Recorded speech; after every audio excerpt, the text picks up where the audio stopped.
Good afternoon.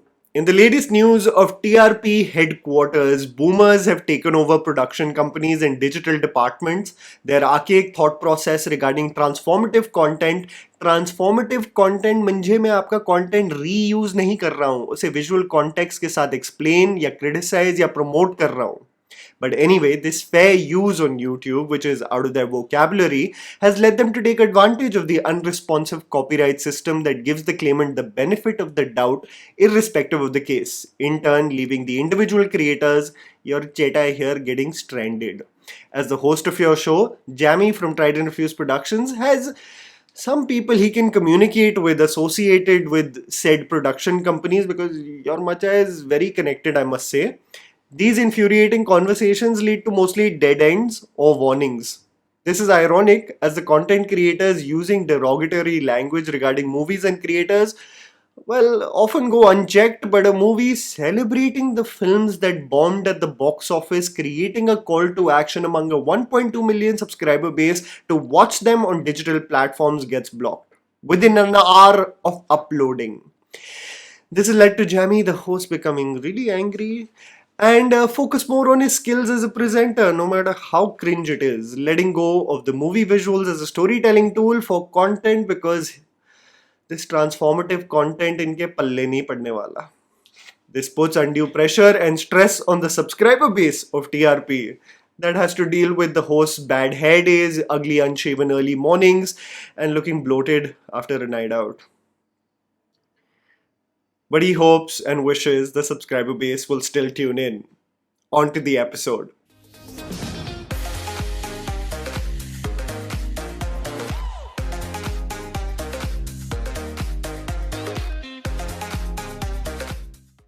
Have you ever sat through a movie and felt so overwhelmed by the storyline, the performances, what it attempted, that by the end of the film, either you were in deep contemplation of the brilliance you watched on screen, naturally hesitant to even get up from your seat, savoring the moment for you wanting the movie experience to last a little longer, or find yourself like Radhe from Tere Naam, cheering and clapping, awestruck by the ambitious attempt by the filmmakers and actors, sadly you being one of the only few patrons in the theatre, witnessing such brilliance? I've seldom found myself experience such feelings, where the impact of movies is so profound. However, what makes these moments bittersweet is either they are associated with great effort by actors not really coming together holistically as a project, the effort going in vain due to the frailties of the movie's screenplay, or the circumstances in which the movies have released is more of a contributing factor to its failure than its quality. These are movies which took the risk of focusing on complex themes, it pushed actors to portray characters beyond the scope of generic commercial leading roles,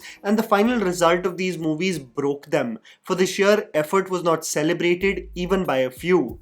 A lot of these movies are fondly remembered in retrospect, but when they released in theatres, they were met with either empty movie halls or extreme criticism and rejection upon arrival. Before I get to the list, I would love to know which film according to you really broke your heart, for you could see the ambition, the effort, and despite all of these qualities and even a favourable word of mouth, the film could not gain any momentum to even become marginally popular. So here is Tried&Refused Productions with 10 Bollywood movie failures that broke celebrities. Laal Kaptaan. I often think about this movie and the absolutely wild potential it had to become a franchise. Directed by Navdeep Singh, who heartbreakingly since then has not made a feature film. It starred Saif Ali Khan playing a Naga Sadhu, a lone ranger of sorts who has demons that he is dealing with, for he is torn between the ideals of detachment but drawn towards the impulse of revenge. The film's storyline tied elements of betrayal and even mystical elements of prophecies to the backdrop of a Western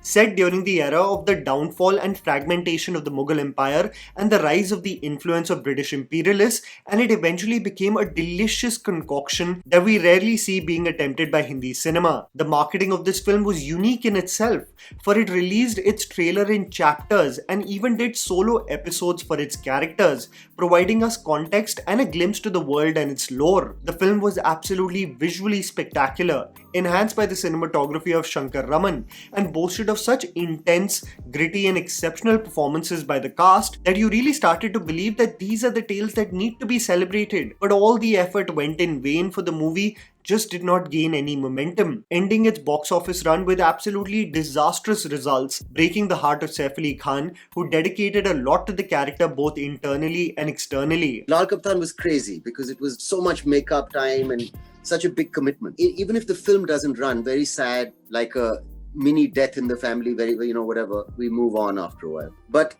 it prepares you for the next job. This is something I didn't realize. Whether it's sword fighting or whether it's horse riding or whether it's like wearing that heavy makeup or playing a kind of a wild person, you've done the homework. While it is praiseworthy for an actor like Saif to look at a silver lining of the experiences he had and be grateful for the creative process, Laal Kaptaan and its failure for a long time broke me from within. For it wasn't as if it was unanimously hated, it just wasn't being seen by people, and I believe its potential to become its own comic book series or franchise gutted me even more, for this was a delicious cocktail of ideas that came together beautifully and for which Saif Ali Khan was willing to dedicate everything to. Sonchiriya. This is a movie that still lingers in my mind, for it was so technically brilliant, boasted of such a talented ensemble cast, was so gritty and engaging in its screenplay, and was shot so exceptionally well that I really thought it would be lapped up by the audience. But this Abhishek Chaubey directed film, much like Laal Kaptaan, was not even seen by the audience. You will see this as a consistent feature of the movies in this video, and something that Ranbir Joshi has described in interviews, that people who have seen it have loved it, but there are just not enough people who know about it. This odd nature of the volume of people who spread the favorable word of mouth just not being enough to lead to a volume of sales. It's not like it's not appreciated. Everybody who's seen it likes it, but not many people have seen it. Right. Yeah. And it's very strange, I don't know. There is apparently something now new which I discovered is the public ka mood. Right. Politics has been really depressing, so they want to watch something happy and cheery. So they are not going to go for your film, even if it's good, but it's not cheery. Sonchiriya and its disastrous box office results has also put Chaubey in such a predicament that he has not made a feature film that has released theatrically ever since. This is the same director who made Ishqiya and Urta Punjab. So is the harsh reality I guess one has to deal with when releasing such unique projects. The movie set in the Chambal Valley in 1975 that transitions to a cat and mouse chase, a commentary on the political and social evils of our society with specific focus on the oppressive caste system, was one of the most riveting films that just deserved more from the audience. Fitoor. This is a movie that I will never get tired of rooting for, and for those who follow me on Instagram, you know how annoyingly I post about this movie on my stories, for I am obsessed with what it attempted, how aesthetically beautiful it was, the melodious album that I still revisit, the performances of the film, the chemistry between the two leads, the absolutely gut-wrenching performance by Tabu, and why I believe it almost got lost in translation when it released in theatres. This is an adaptation of The Great Expectations, and to create it with the backdrop of the simmering tension of the Kashmir Valley and the wanted need to break free for the characters of Noor and Firdaus was a novel and unique idea. I still stand by this that Abhishek Kapoor is one of the most talented Hindi film directors who has a unique and diverse filmography that deserves more appreciation. He describes the film as having fallen prey to the exorbitant budget and misplaced marketing, which I partly agree with. The film was actually Tabu's movie. It's about Miss Havisham. It's about this woman who was jilted at the altar, and then she just goes so cuckoo, and then she brings up this real beauty of a girl to be a heartbreaker, But now what happened during the course of this movie that it turned out to be an expensive film.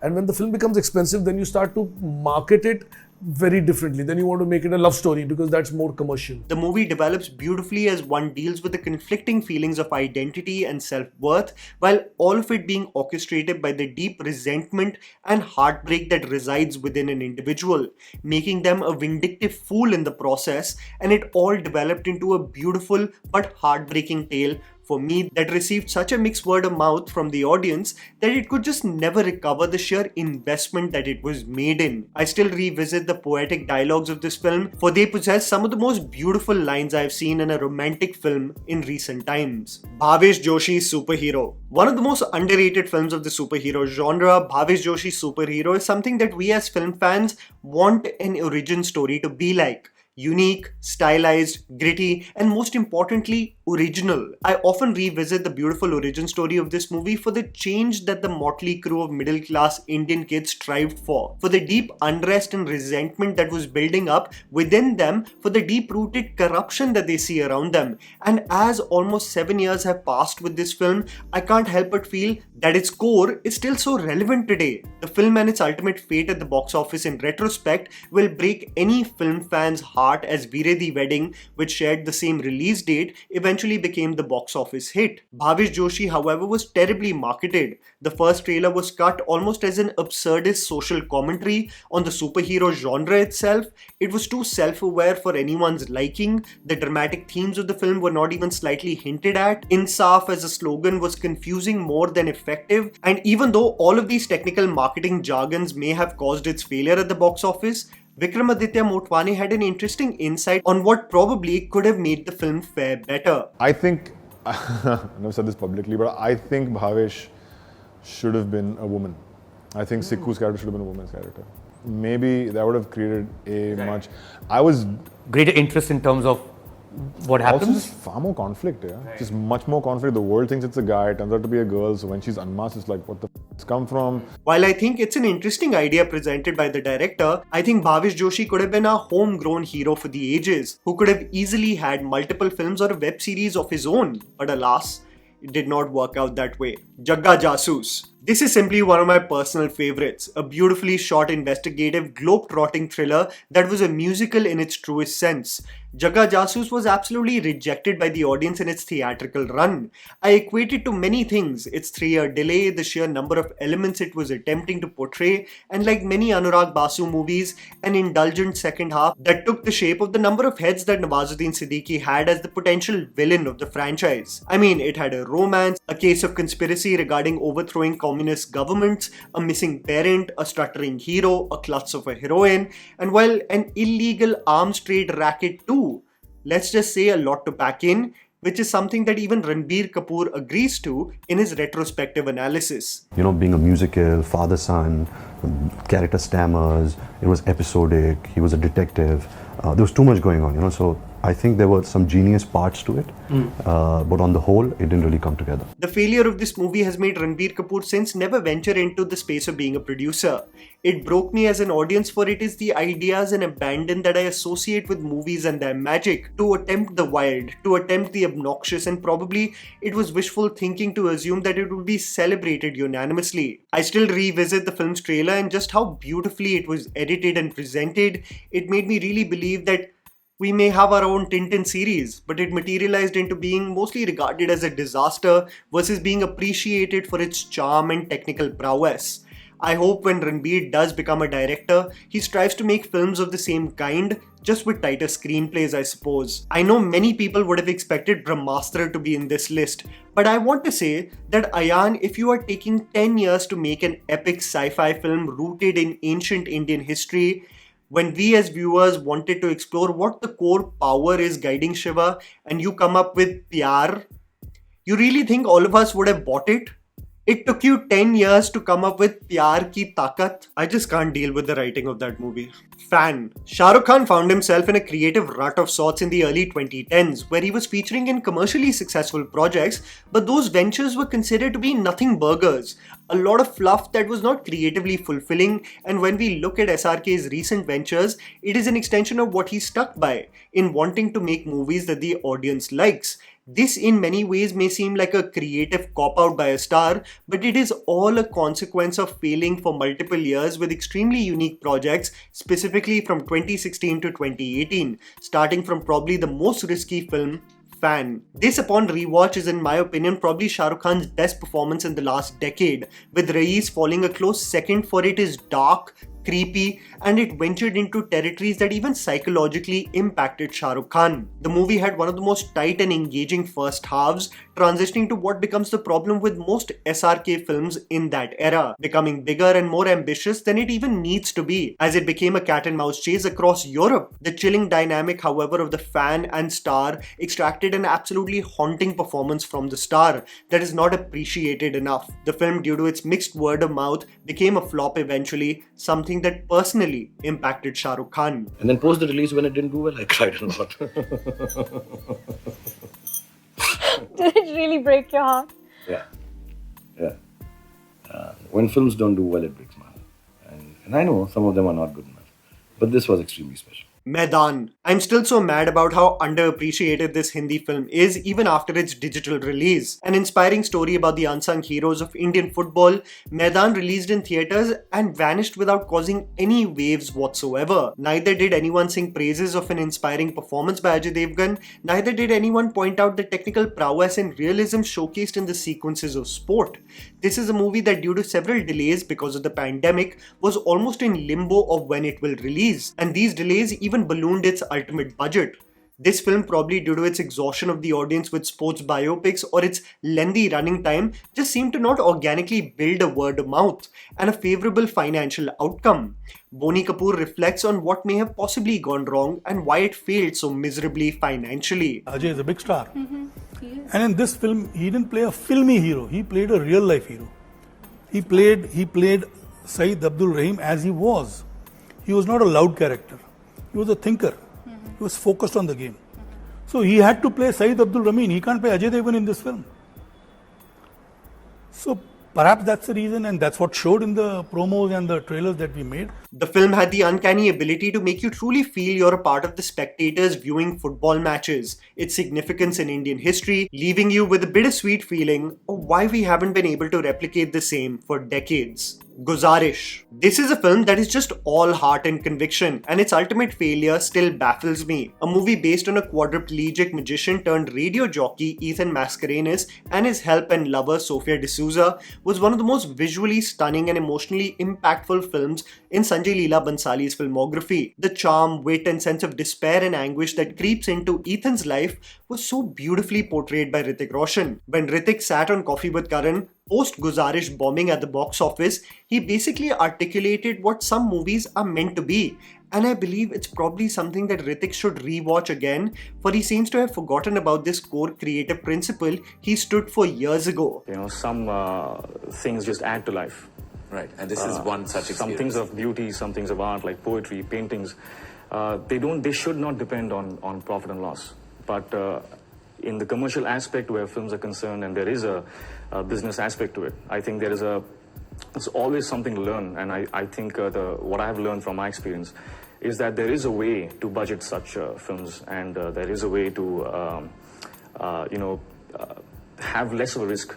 Yeah. The film was heavily trolled by the film industry for its eventual financial outcome, even Salman, who was not on amicable terms with Bhansali at the time, taking public digs at him, something for which Hrithik Roshan at the time had given a dignified public response to. A movie that was genuinely, achingly beautiful and presented one of my favourite pairs in Hindi cinema that I would love for them to reunite for the big screen. An action hero. A film that I just can't comprehend why it failed or didn't get celebrated unanimously by the audience is the 2022 Anirudh Iyer directed film An Action Hero. A film that was exceptionally hilarious, provided us a relevant and meta commentary on the political and social fabric of the country, and presented two clashing egos in the form of Ayushmann Khurrana and Jaideep Ahlawat that eventually developed into becoming a fast-paced, gritty, action-packed, and more importantly, funny ride at the movies. It was not cringeworthy with its comedic punchlines, it was self-aware and smart, and it still is one of my favorite comedies that blends in intense action too, surprisingly, from Hindi cinema in the last few years.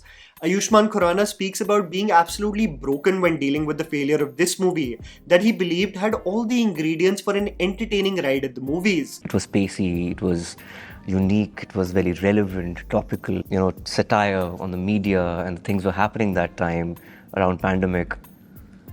I don't know what happened. Maybe it was too early. It's a big heartbreak for me, Action Hero. I love that film. While the film garnered love upon dropping on Netflix, it bombed badly at the box office, becoming another addition to the movies that those who saw loved, but the volume just not being enough to spread the word about it. Jaan-e-Mann. This may be an absolute wild card from the list, but I have to speak about it, for it is one of my favorite movies that I often revisit and that ultimately failed at the box office despite the popular faces it featured. We often associate Anurag Basu as being one of the only directors who seamlessly blends music and dialogues, making Hindi movies a musical in its truest sense, but What if I told you that I first saw this beautiful synergy in a movie called Jaan-e-Mann directed by Shirish Kundar? The film is a beautiful romantic drama with comedic elements that blends musical elements like a stage play, and it has Salman Khan and Akshay Kumar share such great chemistry together that it could have easily developed into a buddy friendship film than the point of conflict that arises from the common love for Pia played by Preeti Zinta. This is a film that released on the same weekend as Dawn and had lost the clash in the process. Its unique structure and themes also was tough for the audience to get accustomed to for that time. However, as time has passed, the movie has garnered immense love for what it attempted and the impactful performances it extracted in the process, making it one of my favorite movies that I often revisit casually on YouTube. And that was a video, guys. Write down in the comments below which are those movies that really broke your heart as a film fan. Please don't forget to follow me on Instagram. The handle's right in front of you. Follow me at JammyPants4. Also, please support us by smashing the like button and subscribing to our channel for weekly content ahead. Thank you for watching.